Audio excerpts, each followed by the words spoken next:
Ronnie, where does that rank in your all-time achievements? A brilliant performance, 11 months out, your first successful title defence. Amazing. Yeah, no, it's great. 5 times world champion there.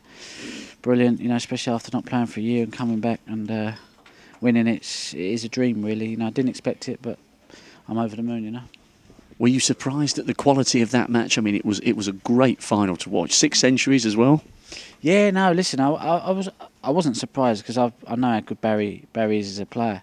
The thing that was hard for me was obviously knowing that people had written him off beforehand, but then me knowing how good a player he really is. So that kind of put more pressure on me in some sort of ways. But they're the type of emotions that I've had to learn to deal with and kind of not let it affect my own performance, really. How much of the 17 days have you been able to enjoy? Not many, to be honest with you. It's been hard, I'm forever trying to sort of stay in the right frame of mind, which is not always easy. There's a lot of pressure at the World Championships. Everyone wants to win this tournament, and when you're involved in it, you feel every bit of it. But I've enjoyed being around the Crucible. I've enjoyed just being around, and every time I go out to play, I feel pressure. But when I'm out there, I'm okay. But it's just the build-up sometimes, which is the bit you need to kind of keep a handle on.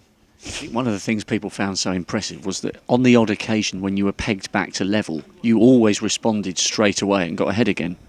Yeah, I mean, I think that's something that's inbuilt in you in some sort of ways. That when you sense danger, a little switch goes on and you either up your tempo and kind of something inside you says, you need to try and kick on here. And I think that's something I've always had as a junior and as an amateur. And I think to win big tournaments and win lots of tournaments, you need to have that, because it's a fine line between talent wise and potting wise. We're probably all as good as each other in some sort of ways, but I just think sometimes on the big occasion, at the important moments, I was able to kind of do it when it really mattered. Okay, I guess the million-dollar question from the fans' perspective, all the people who've enjoyed watching your campaign, they'd like to know whether you'll be back, but is it a case of you're not rushing into any decisions? Yeah, definitely not rushing into no decisions. Listen, I know that because I've won this, it isn't going to change how I kind of deal with how I've kind of in the build-up and the mental side of dealing with being a top sportsman, I say.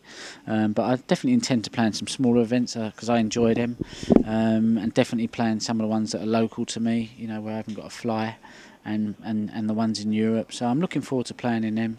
And obviously now winning this, I think I've got myself a wild card to the Masters, which is a big event for me.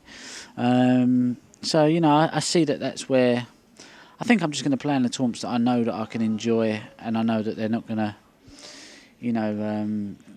make me feel anxious in some sort of ways, and kind of try and balance life and doing something away from snooker. But obviously snooker's still a massive part of me, and it's also made me realise I don't need to play 5-6 hours every day, 6 days of the week.